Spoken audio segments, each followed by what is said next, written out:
I am Lauren Hadaway. I'm the writer-director of The Novice. And I'm Isabelle Fuhrman, and I play Alex Dahl in The Novice.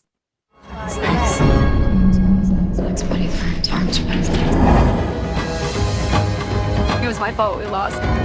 Give yourself a break. Relax. Relax. You don't understand how hard I have to push myself to be the best! I can't keep watching you do this. I'm just gonna go to the bathroom.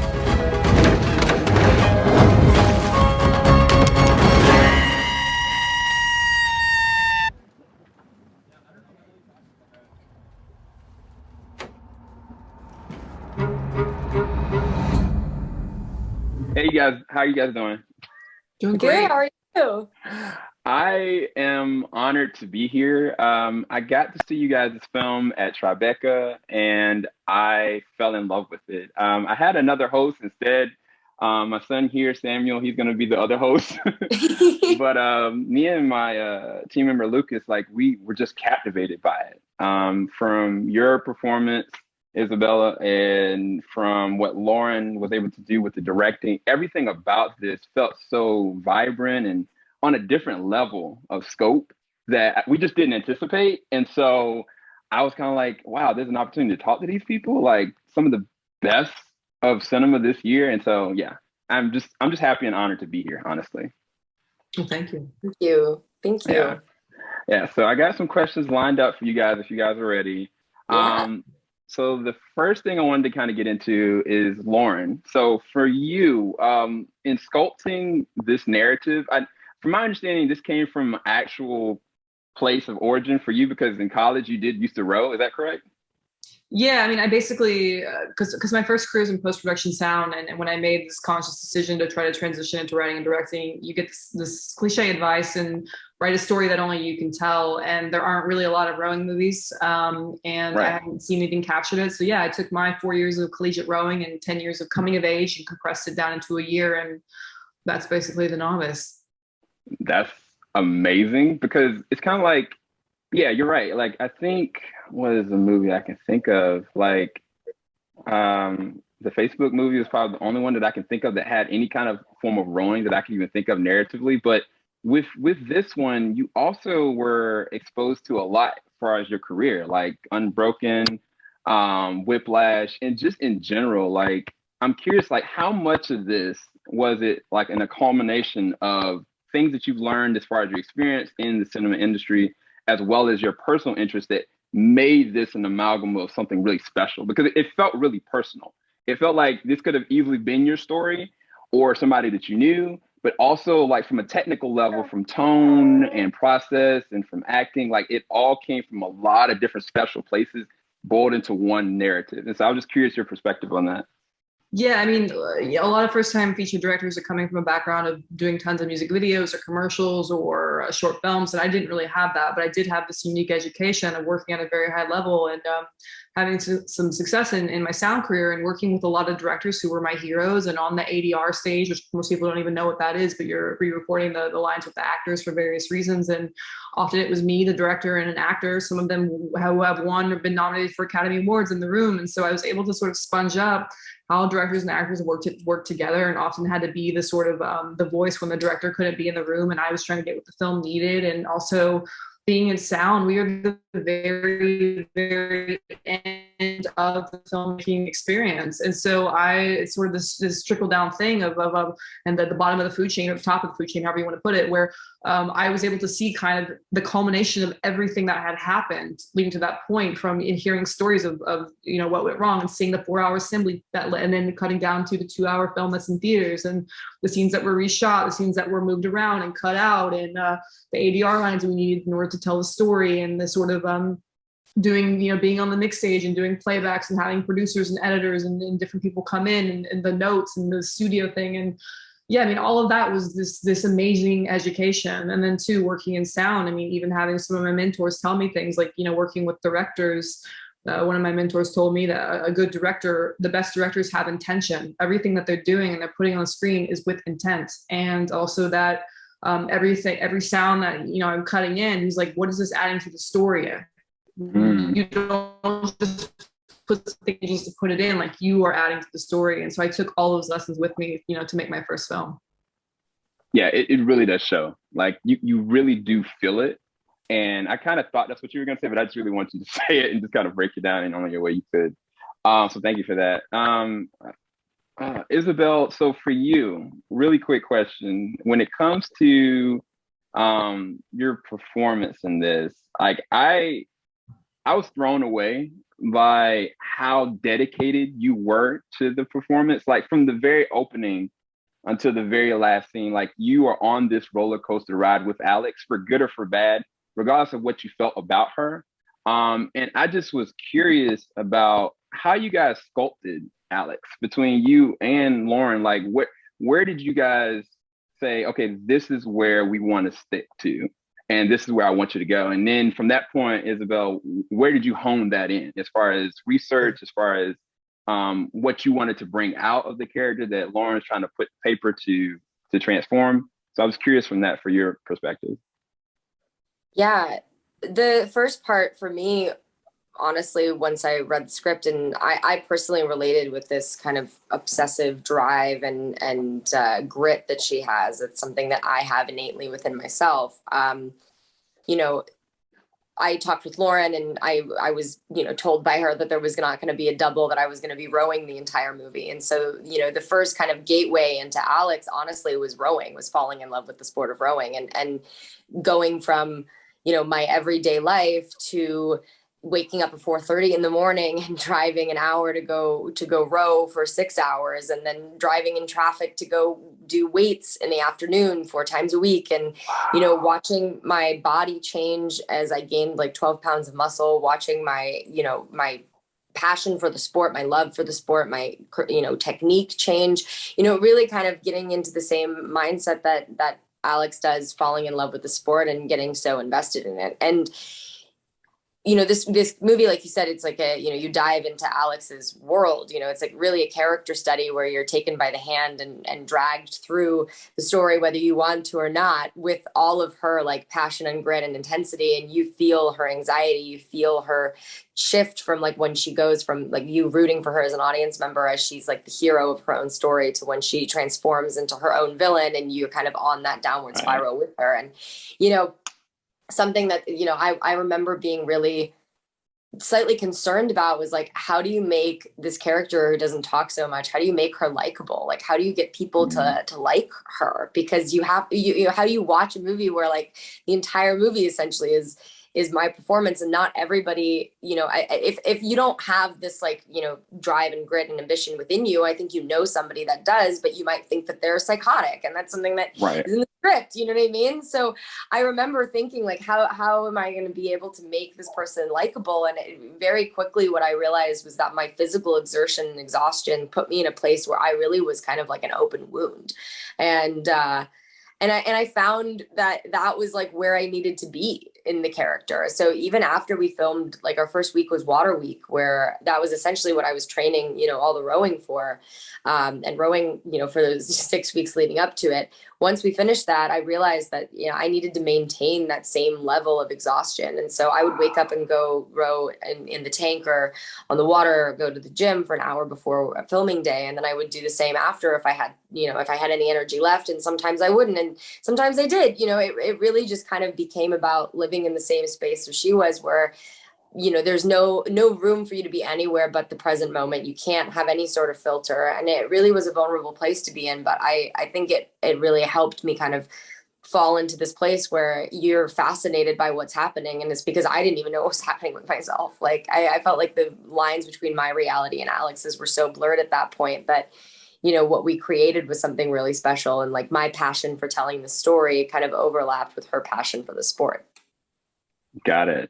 No, that's a really good point, because I was actually going to bring up obsession, because it's not just obsessive compulsive disorder. It's not just, you can't just label Alex as that. Like, it's the pure raw levels of obsession. And it's kind of like when it came to the storytelling and even like your acting, it was kind of like you guys were doing something that I didn't think was really possible, because I've seen a lot of like sports movies, and I've also seen a lot of films where, somebody just psychologically just imbalanced. And this went into a point where it's like you're pushing past the physical as well as the psychological destruction of a character and how that is projecting out.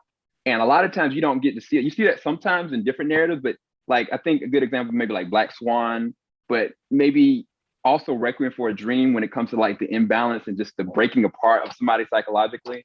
But with this one, I was just really curious, like, I mean, you kind of brought it up, Isabel, that, you know, I saw the physical change from the beginning of the film to the end. I was like, wow.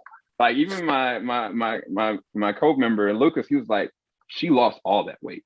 And it was like, you could see it. And like, but I was curious, like, what did it cost you guys? Like, as far as with you, like, I guess you're talking about like the physical side of what it costs, like psychologically. I'm just curious, what did it cost you, as well as Lauren? What did it cost you in the making of it? Like, how much did you have to push past to even get to that point? Because I think it's pivotal to make Novice stand out, and it's shown, but nobody knows the undertaking that looks like. Like, nobody knows the suffering that you guys had to deal with to get it to that point, whether it's from the directing side or from the acting side. And I'm just curious if y'all want to talk to that.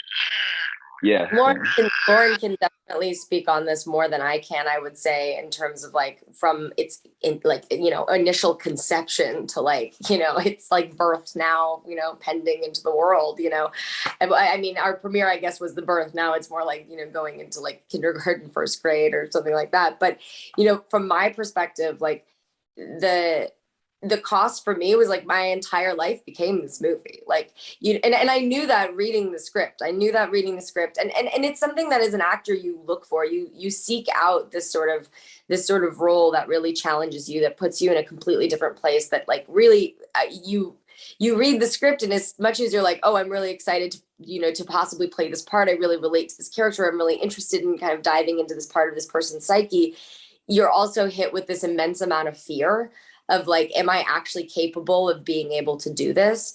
And whether or not you're able to rise up to the challenge. And that sort of like fear is something that I seek out personally. And like, it's that sort of challenge that really excites me, is when I feel like, oh, this is going to be a stretch. This is going to be interesting. This is going to be something that really takes over everything. And the level of commitment that I had to have for this was like all or nothing. Like I said, from the moment that Lauren cast me, my entire life revolved around my rowing schedule. My entire life was like what I was eating, how much I was sleeping, who I was seeing, what I was doing. Like, you're immediately kind of thrust in this world where like I was on a diet. I was working out for like 6 to 7 hours a day, depending on the day. I was, sleeping as much as I could, but I also had like commitments. I have some side kind of a life, you know what I mean, outside of it.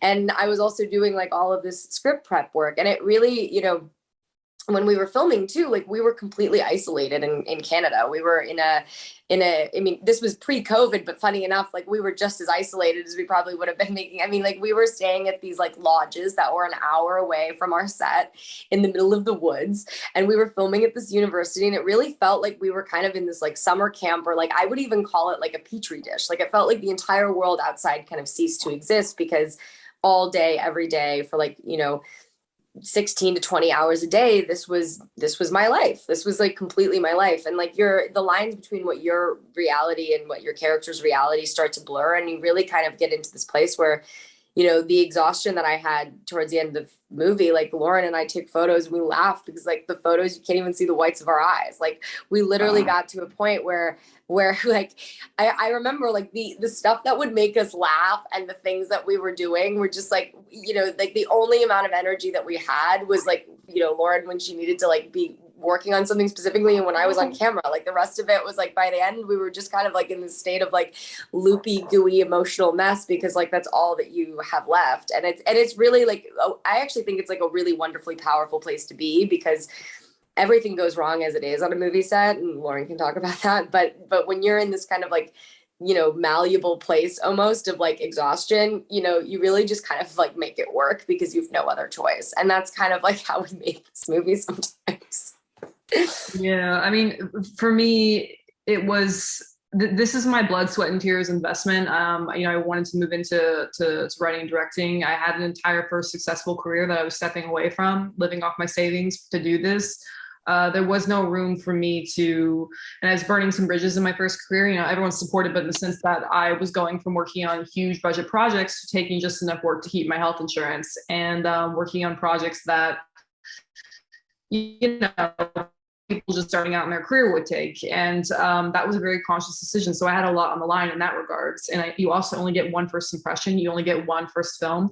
And also, you know, this is great with Sam Samuel here. This is my baby, and everyone cares about your baby. We all care about your baby, but none of me, Isabelle, as much as we love your baby, we're not going to care about your baby the way that you care about your baby. Like, we don't know, is he going to eat his vegetables, going to have too much screen time, whatever. Like, no one is going to care as much as you. And this is with my baby. As much as everyone cares about this film and is not going to let it, you know, wander into the street, so to speak, like, it is up to me for the level of detail of it. And so to go from, you know, shooting on set and also being the only one who really on set, aside from Todd, who had rowed for, I think, a month or two his freshman year of high school, our DP, no one knew anything about rowing. So it was also coordinating all of that and doing the level of detail of things. Like, I was writing all the times for the boards and for the production design and the background, and the level in writing chalkboard that's, you know, like, I was writing the workouts on the board and that kind of thing. Like, I was doing that. And then going into the post-production, I spent 2020 doing post-production on this film in my kitchen as the world was ending, not knowing if film festivals were going to exist, not knowing if theaters were going to exist. My roommate's like cooking dinner behind me and they could hear the spaghetti water boiling, and I'm having an existential crisis over this film that I'm creating. And, you know, it's just, it was rough and it was brutal. And the way that I decide, you know, people ask what's next or if I'm interested on something, the way that I sort of assess material, what I would do next is, am I willing to cry in fetal position on the floor over the script that I'm reading? And if the answer is no, then I will not be doing it. Because it is all consuming, even more so, I think, for a writer director than for, you know, I was obviously, when Isabelle's in it, she's incredible. It's a couple months of her life. For me, this has been a 4.5 year journey. And you gotta go all in, you gotta nurture your baby, you know? So, yeah. Okay, cool. So he's having a ball right now. He's all on me. I've got one last question for each one of you. Lauren, for you, I mean, I'm glad you brought up Todd Martin. He did an amazing job with the cinematography. And I mean, there were times where it felt like sometimes this could be a horror or a thriller. And then there were times where, like, this could be one of the most epic sports movies ever. And it blurred that line at all times. And I was just curious, like, did you have all the shots in mind, or was that something that was a collaborative thing? And then for you, Isabelle, when it comes to this character, you already said, like, you gave it your all, like, you made this, you own this. But what did the character mean for you? What did you want the audience to feel from the character Alex, as much as you as an artist in taking up this role? What did it really mean to you and resonate to you? I know that's a long, you don't have to give a long because they only give me a minute, but. I mean, for me, quickly, I had a pretty extensive lookbook that I made before Todd even came on board, and that captured the kind of manic energy as if Alex had created this and was able to go into conversations with Todd from the beginning. And that's very clear. Some of the key kind of action rowing sequences were written in the script, very detailed. And Todd, I mean, was incredible. So it was going in with this clear intention, with this clear vision of what I wanted, and then just pretty much letting him run with it. And he took total control and total command. And it was, I mean, we, especially with Water Week, we would sit down before each day and shot list exactly what we needed, shot by shot by shot by shot, and drawing little stick figure storyboards, because we just didn't have time to do anything more. So it was a mix of intention and kind of going into it with something, and then the collaborative aspect as well. And I'll just say that those stick figures were like the most ridiculous things ever. Like, the art that Todd created based on that is like, that's just how great his brain works. Like, you know, they were really funny stick figures. I think my caller ID photo on Lauren's phone is still one of those stick figures. For me, I mean, this movie, when I read the script, I was so floored and like so game for the challenge of what this role would take and what this would be. And, you know, what I really, you know, genuinely hope is, like, you know, I killed myself for this movie. Like, kind of like, this is Lauren's baby. Like, I feel like in a lot of ways, this was like me closing a chapter of like my career as a young child. I mean, I started in this industry when I was really little, and this is kind of like a fresh start for me, you know, and this movie felt so real because I understand what it's like to be, you know, be pushing towards a goal for a really long time, and to really feel like, you know, and I think that I'm naturally talented as an actor, but I also know that I have this like resiliency, and I've been sticking it out. I've been here for a really, really long time. And I've, you know, watched people come into this industry with absolutely no experience and like completely get to places that I can only dream of right now. And it's really, you know, at times it's like, yo, it's exciting, but it's also incredibly frustrating. And so I really, really hope people see this movie and see me in a different way, and are like, oh, wow, like this wasn't just a fluke performance that she did at 10 years old. Like, you know, Isabelle's actually a really great actress, because I really busted my ass for this movie. And I'm really proud of like what we created together. And you know, I feel like this is a movie that I would personally want to watch. And I really feel like, you know, it touched a chord in me. It really taught me a lot. This character really like slapped me in the face with some harsh realities of who I am as a person. And I think that that's like what good art is supposed to do. Like, you know, Lauren says that writing this was like kind of like her catharsis. And for me, like this movie was like me ignoring a very big problem that I hadn't faced myself until we started doing press for this movie. And Lauren explained that the reason she cast me is because she saw that I had this sort of like, you know, creature inside me that's just like gritty and driven and kind of, you know, crazy about what I love to do. And realizing that has really, you know, changed a lot for me. So, you know, I've had my own catharsis, just took me a little bit longer. No, that was beautiful. I appreciate both of you guys. I've seen, since Tribeca seeing your film, I've seen close to 20 films after that point. And still, I will say that on every level, whether it is directing, whether it is cinematography, whether it's the score, but even specifically Isabelle as an actress, like you give one of the best performances I've seen this year. And I really do hope you guys get recognized in every way possible.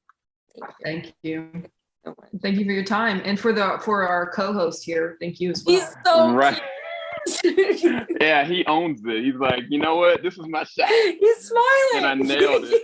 I nailed it. Yeah. You guys, I appreciate you guys for putting up with me and my son. This has been amazing. I can't really express it that much right now, but I thank you guys so much. Thank you for this opportunity.